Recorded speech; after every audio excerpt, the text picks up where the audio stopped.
Saya memang dilahirkan orang kata lembut. Tak tahu, memang dari kecil saya macam ni. Sebab keluarga saya kebanyakannya lelaki. Dan perempuan pun ada 2 orang je. Yang lain semua abang-abang. So dalam keluarga saya ni seorang yang memang dari kecil memang kerja-kerja semua saya buat. Memang kesayangan mak saya lah. Saya ni cumanya itulah, sekolah pun saya bersekolah di sekolah lelaki je semua, tak ada perempuan. So dekat sekolah pun dia orang anggap saya macam perempuan. Lebih kurang orang kata celaru dalaman saya kan. Cumanya itulah orang kata macam transgender, macam itulah saya. Saya dari saya dan sampai sekarang ni cuma alhamdulillah saya mau terus ke kebaikan lah untuk saya buat. Sebab zaman-zaman jahiliah dulu tu memang macam-macam pahit maung yang saya lalui, yang baik, yang buruk, semua ialah hidup dalam dunia macam ni kan.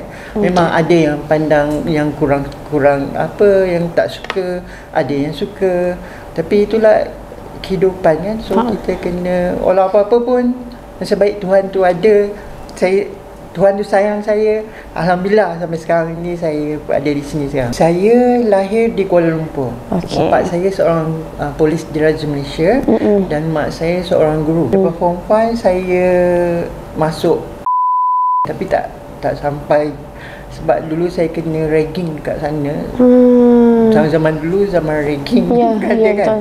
So saya tak sampai seminggu saya lari, saya cakap dengan mak saya nak kerja. Saya join dengan show entertainment. Iaitu dulu panggil, suatu ketika dulu terkenal Ika Fancy Group. So dari situ saya sebab memang saya ada sijil menari dari Tapian Gelanggang, sekarang ni Kombes. Kami buat show selama 15 tahun, merantau satu Malaysia dan overseas, Hong Kong, Macau, banyak tempat lagi lah. Kita orang pernah perform dekat dalam cruise. Cruise pertama yang kita naik Ferry Malaysia, lepas tu Coral Princess, Pisces, Aquarius. Kita orang perform dalam tu bersama dia nyanyi, kita orang perform dancing, orang panggil impersonate. Zai mungkin boleh menceritakan sikit, share dekat kita macam mana Zai boleh terjebak dengan transgender ni dan macam mana bermulanya kisah hidup Zai yang sebegini.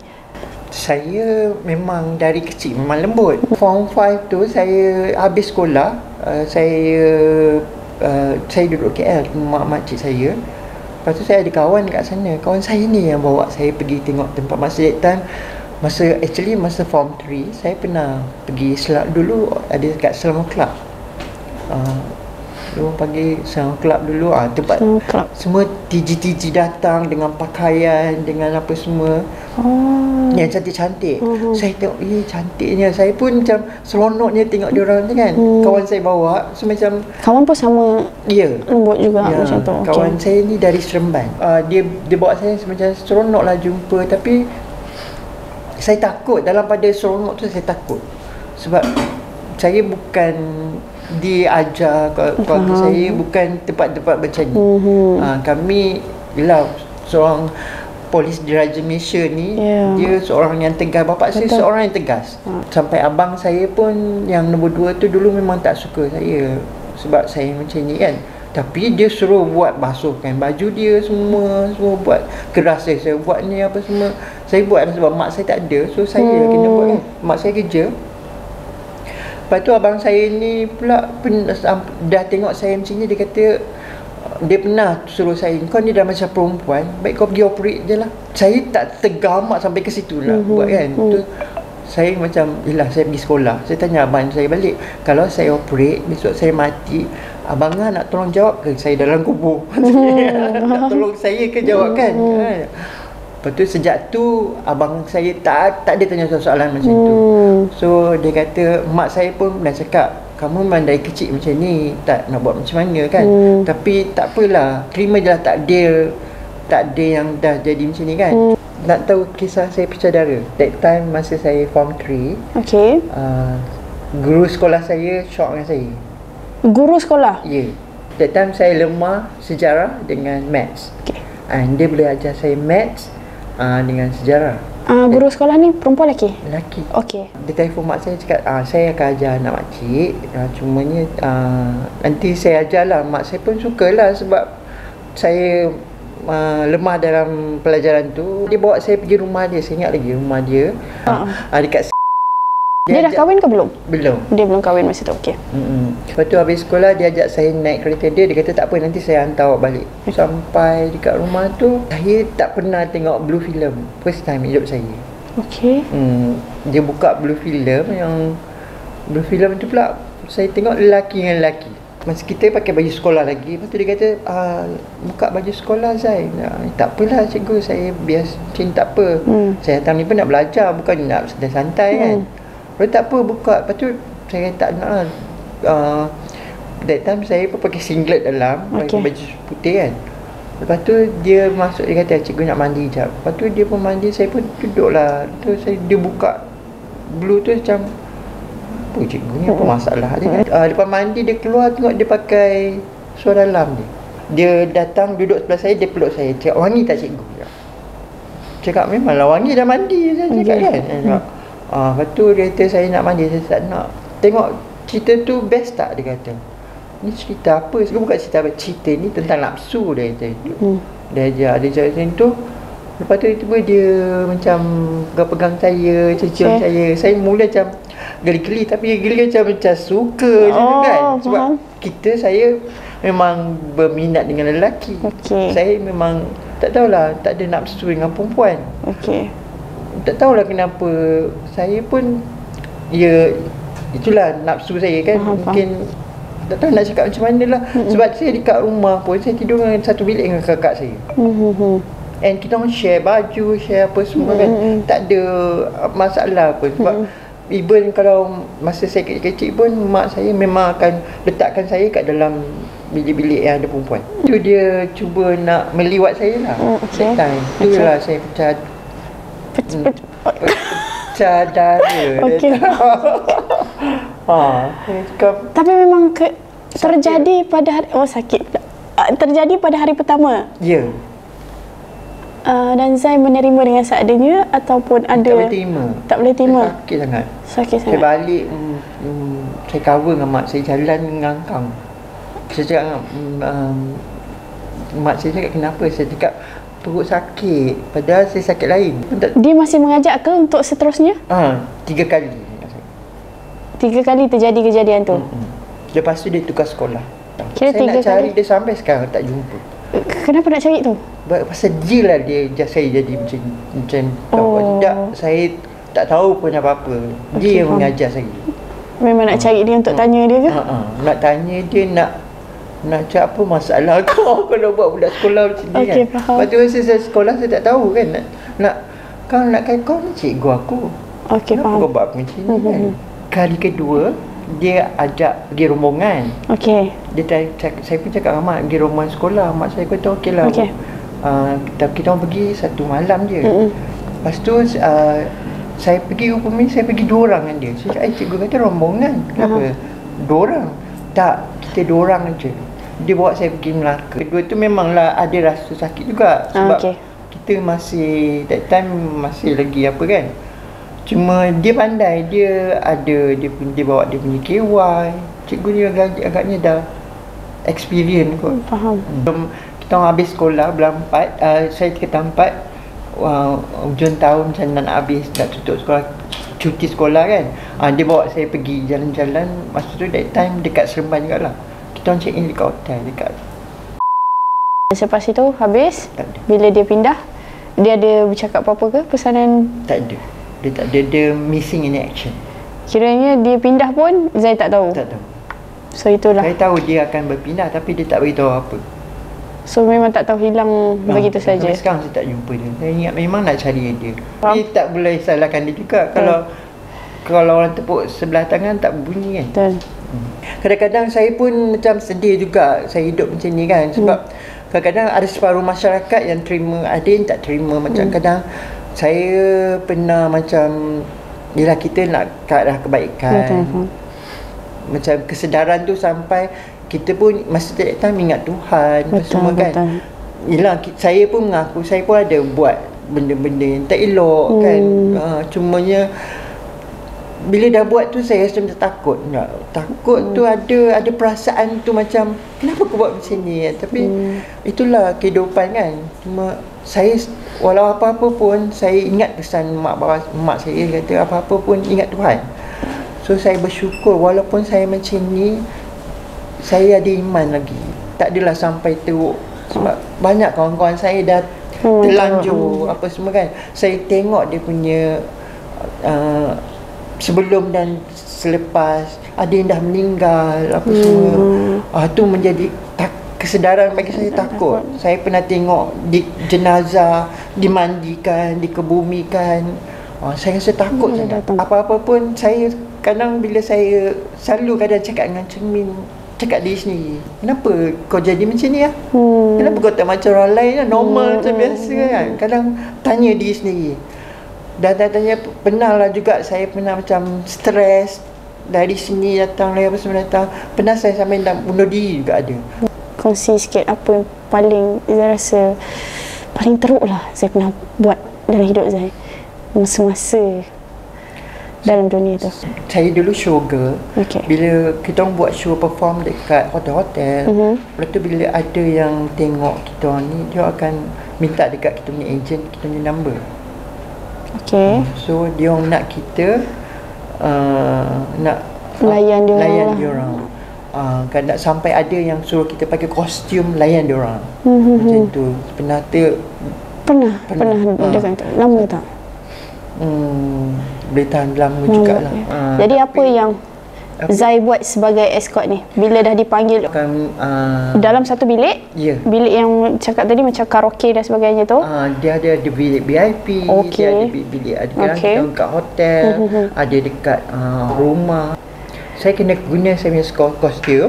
So saya kena menari seksi depan diorang. Diorang akan rasa bagi diorang gairah lah. Even ada pun VVIP kita. VVIP sendiri pun ada.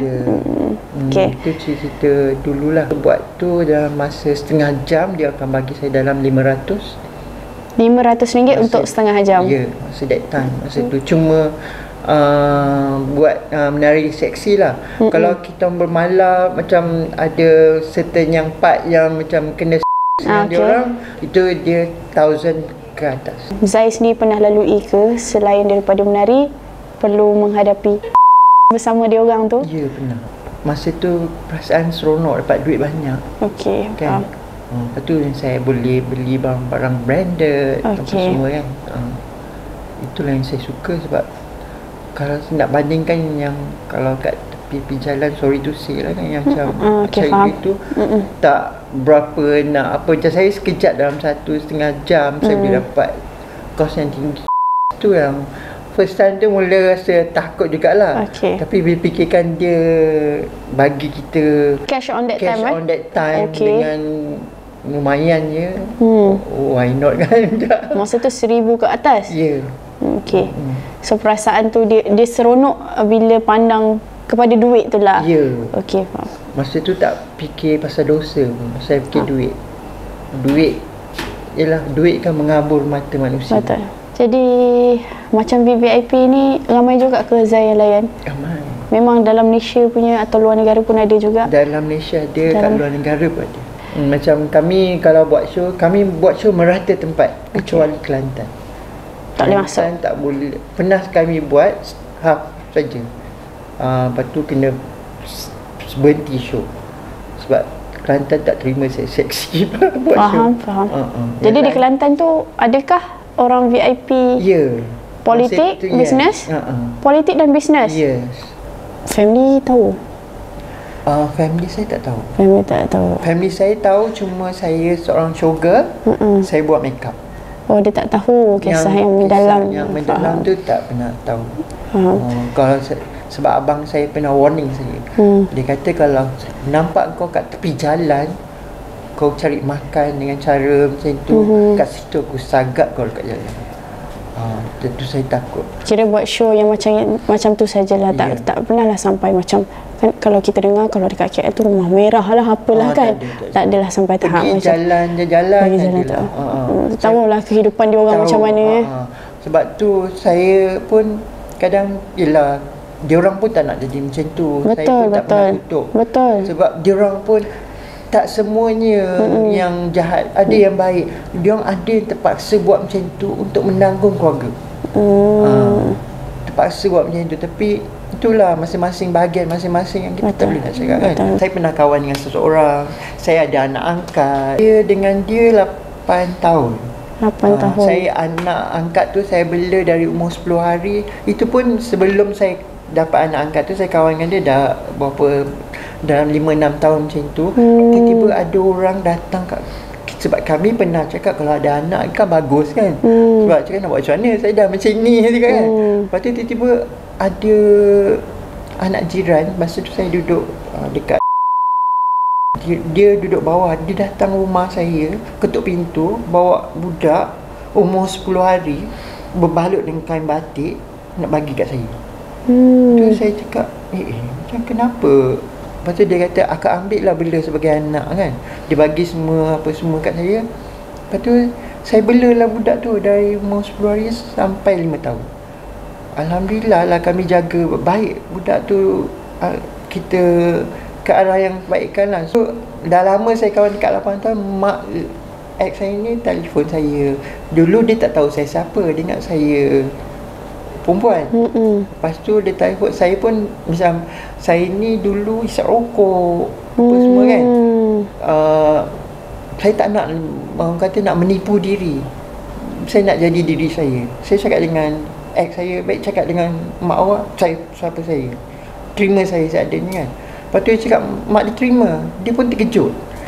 Masuk tahun ke-9 tahun tu, dia telefon, dia kata dia nak kahwinkan anak dia sebab dia ada calon. Lepas tu saya cakap tak apa, teruskan. Saya pun kalau ada, sebab saya kawan dia pun dah lama kan. Saya dah cakap dengan dia, kalau nak kahwin, saya tak kisah.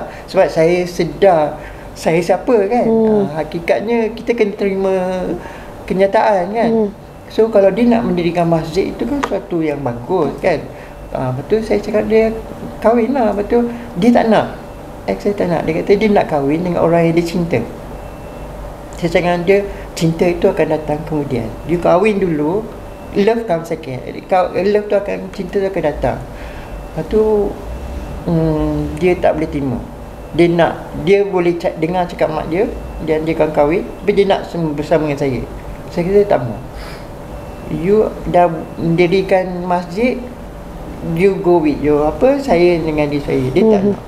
Lepas tu mantan saya berhajat untuk, tak apa, saya undur diri, saya berkorban lah, suruh dia kahwin that time kan. Lepas tu tapi dia tak boleh terima juga, dia rompak rumah saya, habis semua barang dengan saya punya apa semua. Tapi tak apalah, itu barang apa kan, dia nak ambil lah semua kan. Jadi saya dengan hidup saya start tahun 2000 saya buka hidup baru sampai sekarang, alhamdulillah lah.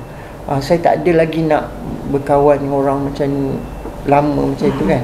Saya start 40-an, saya dah mula tone down. Saya dah mau ke, orang kata, ingat Tuhan, nak mengaji, sembahyang. Dari situlah saya join dengan Majlis Agama Islam Selangor ni. Yang saya kata tu, kita orang dulu dia ada buat kelas dekat Pusat Zakat Islam kat Ampang. Masa saya duduk Ampang, so saya apalah. Lepas tu saya, masa pandemik saya balik sini, saya tak tahu nak mengaji sebab kita mengaji online. Tapi kat sini kawan saya beritahu pula dekat Dapur Kawasan ni ada mengaji. Boleh, welcome, you are welcome. So saya pergi, alhamdulillah sampai sekarang saya masih lagi dengan Dapur Kawasan. Saya banyak belajar dari segi bab-bab agama, macam-macam lah. Sebab arwah owner Dapur Kawasan dulu, arwah ni baik rapat dengan saya. Saya pun macam banyak terhutang budi dekat dengan dia lah, sebab dia banyak membantu kita orang TG ni kan. Itulah last bulan 9 dia meninggal. Sebelum tu saya pernah dia nak tolong TG ni, so saya bagi cadangan. Kita panggil kawan-kawan yang bukan setakat TG, gay, lesbian, yang LGBT semua dekat Ampang, Selangor, komuniti disayangi. Di Negeri Sembilan ni kita komuniti dikasih. Selama Zai berada dalam dunia tu, apa perkara yang buat Zai rasa sedih sangat untuk menerima? Sedaran tu saya dapat sewaktu saya tengok kawan saya meninggal. Dia memang rapat saya. Dia pun dah tukar jantina keseluruhan. Ya. Arwah ni. Arwah ni. Lepas tu macam dari situlah saya tengok macam mana mayat seorang TG apa semua kan. Saya pergi tu macam itulah yang buat saya macam nak katakan aku ni macam mana kan, apa yang akan datang, macam mana kehidupan aku semua kan, sampai bila aku nak terus macam ni, hidup macam ni. Sebab memang dari dulu kalau tidak saya dah lagi teruk lagi nak cuba nak menukar jantina juga. Pernah juga ada cubaan. Sebab ada orang yang nak sponsor. Tapi itulah mak saya kata, kalau awak tukar jantina, saya tak nak mengaku awak anak saya. Saya tak nak lah macam tu kan. Sebab saya bawa orang yang nak sponsor tu jumpa mak saya. Dia bagi tahu sendiri pada mak. Dia kata kalau awak nak sponsor dia tukar jantina, okey, saya lepaskan tanggungjawab dia kat awak jaga dia sampai hidup. Saya tak nak dia mengaku anak. Saya tak nak macam tu kan. Saya tak nak mendaka kan. Yalah, lepas tu saya fikir juga masa keadaan tu, itu yang membuatkan saya stres. Kadang-kadang sampai baik aku mati je lah. Jadi kalau aku mati tak ada dosa pun kan, macam tu kan. Tapi mungkin saya terfikir on the other hand pula, saya fikir Tuhan tu mungkin menduga kau dengan cara kau hidup macam ni, dengan keadaan kau macam ni. Kau patut bersyukur. Saya cakap dengan hati saya, orang yang tak ada mata, yang buta, yang tak ada tangan, yang apa tu boleh hidup, kenapa kau kat keadaan macam ni kau tak boleh hidup? Kan. So dari situ saya fikir, terbuka minda saya selama kini. Dulu nak enjoy, nak jadi selebriti, jumpa macam-macam selebriti, nak apa semua kan. Saya pun saya bukan nak mengingatkan diri saya juga dan kawan-kawan saya. Sebab ramai kawan-kawan saya pun ramai juga yang dah berhijrah, yang masih lagi dalam apa. Saya ingatkan cuma itulah waktu di dunia kita tak tahu kan. Kalau boleh yang dah apa yang sesat tu baliklah ke pangkal jalan kan. Saya pun mengingatkan diri saya juga, sebab saya pun masih belajar lagi sekarang. Saya menasihatkan diri saya juga dan kawan-kawan, jomlah kita join kelas-kelas yang ada kan. Jangan apa orang kata memencerkan diri. Ada sebab orang-orang macam saya ni kadang dia suka menjauhkan diri dari masyarakat. Betul. Baik kita bergaul, bergaul at least minda kita terbuka. Kalau biarlah apa orang nak kata kan. Macam dulu saya nak pergi sembahyang Jumaat, orang tak terima saya, orang cakap salah, bukan kat sini, kat belah sana lah, apa semua kan. Padahal kita ni nak cuba nak apa kan. Saya tak adalah nak pergi sembahyang Jumaat nak make up, nak apa. Saya tetap pakai jubah, pakai kupiah, tapi tetap juga orang cakap saya perempuan. Macam mana? Tapi kuat lah. Sampai ada tak nak salamkan saya apa semua, kita apa, saya sedih lah. Macam saya cuba nak berubah. Bila kalau kita pergi masjid kadang, yelah saya dah ramai sini kan, at least janganlah pandang macam kat kita kan. Kita perlu sokongan. Kita perlukan sokongan. Orang macam kita ni kan, tempat mengaji saya ni dapat kawasan boleh, dia sila. Pusat gelandangan. Siapa yang nak berinfak boleh contact dapur kawasan punya number. Kat situ kita ada aktiviti buat cookies. Kita ada aktiviti program-program juga dengan bersama dapur kawasan. Ada kelas mengaji. So saya jemput rakan-rakan semua, rakan TG especially yang LGBT kan, yang untuk komuniti kasih ini join dengan dapur kawasan.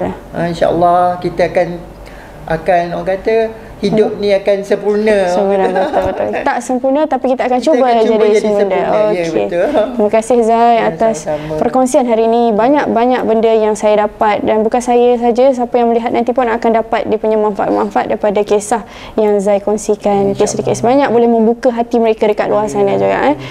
Saya mendoakan Zai terus beristiqamah. Amin. Terus menjadi yang terbaik. Amin. Diri sendiri, keluarga dan hidup kita seterusnya. Okey. Terima kasih kepada semua. Terima kasih kepada Zai sekali lagi. Seperti biasa, kita akan berjumpa lagi di podcast Tanpa Skrip seterusnya. Untuk malam ni sampai di sini saja. Terima kasih banyak-banyak. Assalamualaikum. Selamat malam.